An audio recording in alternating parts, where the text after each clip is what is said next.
além de perderem eleições, também perderam os amigos. O último círculo do inferno, na representação de Dante, claro, está reservado aos traidores. Na política portuguesa há muito pouco caráter. Pessoas que fazem isto a Pedro Nuno Santos para agora, evidentemente, poder sobreviver a esta catástrofe como Pedro Nuno Santos não foi capaz de sobreviver, porque ele assumiu a responsabilidade. Agora, ele ter sido rodeado por estas pessoas que o primeiro esforço que fazem no pós-eleições é dizer a responsabilidade não foi minha. Calorosas saudações, e se há traição que eu nunca vou cometer é deixar de apresentar o botão do like nos meus vídeos. Também não dá porque ele está mesmo agarrado. Portanto, aproveitem esse fator de proximidade e metam like neste vídeo e subscrevam o canal para chegarmos aos 200 mil subscritores ou aos 70 mil subscritores. Eu logo vejo se mete isto no primeiro ou no segundo canal. Partilhem também nas vossas redes sociais e têm também o código SOUSA10 na Prozis para 10% de desconto quando fizerem compras no site. Podem ir lá ter diretamente através do segundo link na descrição. Ora, Miguel Morgado, no seu comentário habitual semanal, tece críticas bastante profundas àqueles que supostamente eram os apoiantes e os braços direitos, entre aspas, de Pedro Nuno Santos, que outrora estavam sempre a incentivá-lo e do lado dele e, ao mínimo momento de que as eleições acabaram, viraram-lhe as costas. Portanto, vamos ver aqui este excerto. Bem, vamos colocar aqui dois grupos de pessoas. Uma pessoa e um grupo de pessoas. A propósito de uma notícia que foi dada pelo Jornal Público de que havia agora uns detratores de Pedro Nuno Santos que era o seu núcleo duro anterior. Sim. Eu disse aqui, e a Clara estava a lembrar-me, fiz aqui esta crítica a Pedro Nuno Santos a semana passada, Sim. pelo no inferno, pela derrota ser terrível, mas fiz uma observação que foi incorreta, e tenho que aqui reconhecer que foi incorreta. Eu tinha dito que, como o Pedro Nuno Santos imediatamente disse, continuava a achar que o Luís Montenegro não tinha idoneidade para ser Primeiro-Ministro, e isso tinha inviabilizado parabenizar democraticamente o vencedor das eleições e depois, evidentemente, que ele deu os parabéns, fui eu que errei, Pedro Nuno Santos não, sim. E portanto fica aqui a correção. Mais uma razão para colocar os detratores que aparecem naquelas notícias. Não sei se foram eles que puseram a notícia, mas repare-se, a notícia é esta para quem não acompanhou. O núcleo duro, não estamos a falar de pessoas distantes de Pedro Nuno Santos. Aqueles que estiveram com Pedro Nuno Santos, presumivelmente, falaram ao público para dizer que aquelas decisões desastrosas que conduziram a uma derrota com poucos precedentes do Partido Socialista foram da exclusiva responsabilidade de Pedro Nuno Santos e eles, Pedro Delgado Alves, Alexandre Leitão, João Paulo Rebelo e até Carlos César, que também aparece na notícia, todos eles foram contra. Todos eles foram contra o quê? O voto na moção de confiança. Que o Luís Montenegro apresentou. É assim, eu vi essa notícia. Foi difundida por vários meios de comunicação social. Se me perguntarem se eu acredito na veracidade da notícia, não acredito. Até porque a dinâmica do PS, apesar de, enfim, ter alguns problemas a nível geral, não é? Mas a dinâmica do PS é mais plural do que alguns partidos, por exemplo, como o PCP por questões claramente antidemocráticas, ou, por exemplo, numa dinâmica como o Chega, onde há uma grande dependência e até escolha do próprio líder. Isso dou um exemplo a nível dos estatutos, enquanto que o Ventura tem a possibilidade de escolher a nível mais geral candidatos, a nível de deputados e afins e de escolha geral, no PS isso está limitado, se eu não estou em erro, a 30%. É só um exemplo comparativo. Ora, o que é que eu quero dizer com isto? Que duvido muito que o núcleo duro da direção nacional, chamemos-lhe assim, do Partido Socialista e dos braços direitos todos do Pedro Nuno Santos, se todos estivessem contra aquilo que o Pedro Nuno iria querer fazer, tendo em conta que dentro do PS já haveria alguma oposição à época que aquilo aconteceu, eu duvido muito que toda a gente estivesse contra aquilo que acabou por acontecer. Até porque eu vi as reações no Parlamento quando aquele debate da moção de confiança aconteceu. Vi as reações do Pedro Delgado Alves, vi as reações da Alexandre Leitão. Portanto, o que é que me apraz dizer? É que, se me perguntarem o que é que eu acho, eu não sei o que é que aconteceu. Eu não posso dizer perentoriamente foi isto que aconteceu. Mas se me perguntarem o que é que eu acho que aconteceu, eu diria que isto foi uma notícia claramente colocada por parte de pessoas do PS que querem tentar salvar a sua pele para tentar prejudicar também um pouco o Pedro Nuno Santos, não tanto para o prejudicar agora porque ele já saiu da vida política, mas para tentar salvar a sua pele. Na política, os inimigos não estão nos outros partidos. Isso são adversários. Os inimigos na política estão dentro do próprio partido.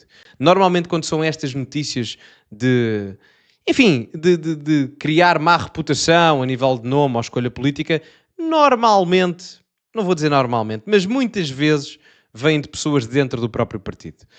Porque são também as que têm mais conhecimentos para tentar deitar abaixo alguém. Isso é muito normal na política acontecer.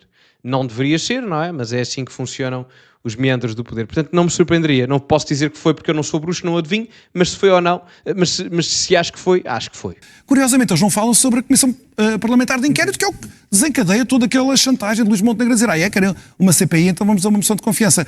Sobre isso eles não dizem nada. Mas eu queria só chamar a atenção para isto. O último círculo do inferno, na representação de Dante, claro, está reservado aos traidores.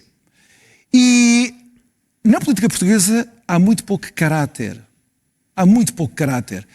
Pessoas que fazem isto a Pedro Nuno Santos para agora, evidentemente, poder sobreviver a esta catástrofe como Pedro Nuno Santos não foi capaz de sobreviver, porque ele assumiu a responsabilidade, e daí eu também estar aqui a reconhecer que ele foi mais digno do que aquilo que eu retratei na última semana. Agora, ele ter sido rodeado por estas pessoas que o primeiro esforço que fazem no pós-eleições é dizer a responsabilidade não foi minha. Eu posso dizer que estive ao lado de um líder que ganhou eleições e perdeu eleições. Nunca me ocorreria uma falta de lealdade, de traição e de caráter como esta que estão a demonstrar estes detratores do Partido Socialista.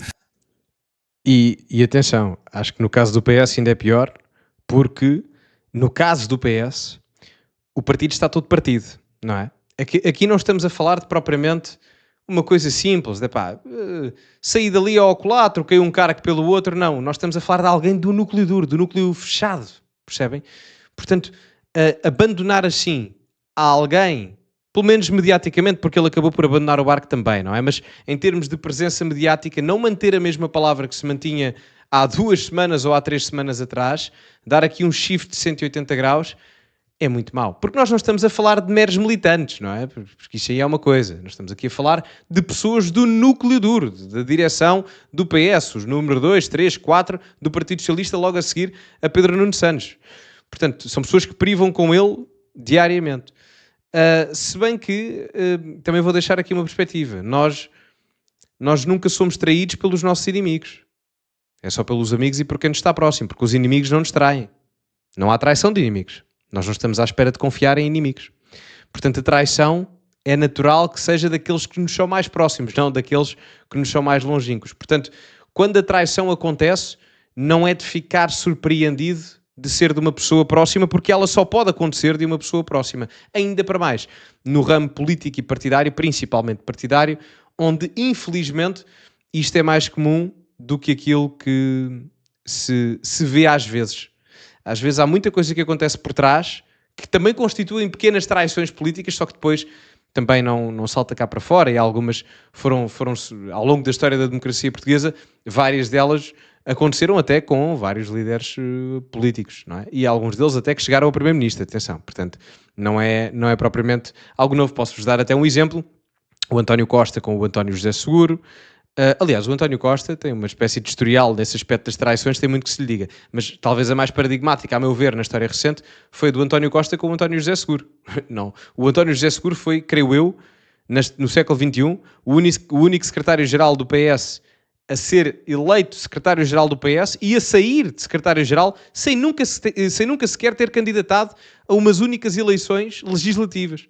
Portanto, isto é um exemplo. Mas há uma outra pessoa que tem que estar no inferno hoje, que é António Costa. Olha.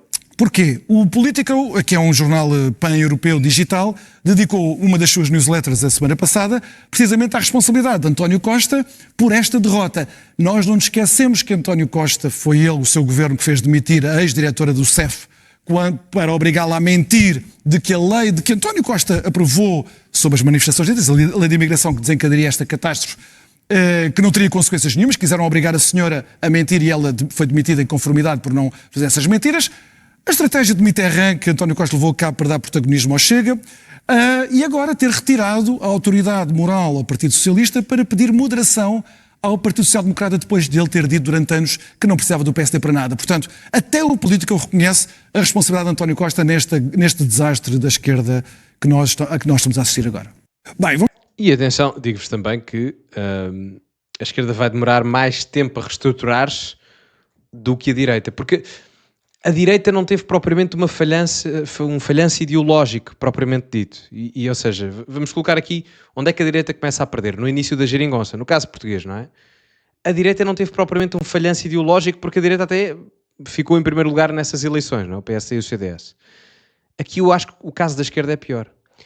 A direita acabou por perder por uma questão de de ser prejudicada institucionalmente pelo contexto e a conjuntura onde estava inserida, mais pelo passado recente, e mesmo com isso ganhou as eleições em 2015. Portanto, é um ponto a considerar. No caso da esquerda, em primeiro lugar, a derrota é muito maior. Não venceram como aconteceu à direita em 2015, primeiro aspecto. E segundo aspecto e terceiro, conjugados, a narrativa não estava propriamente tão desgastada como a da esquerda está. E isto é grave para a esquerda porque o Passos Coelho vence aquelas eleições de 2015 após 3, 4 anos de austeridade.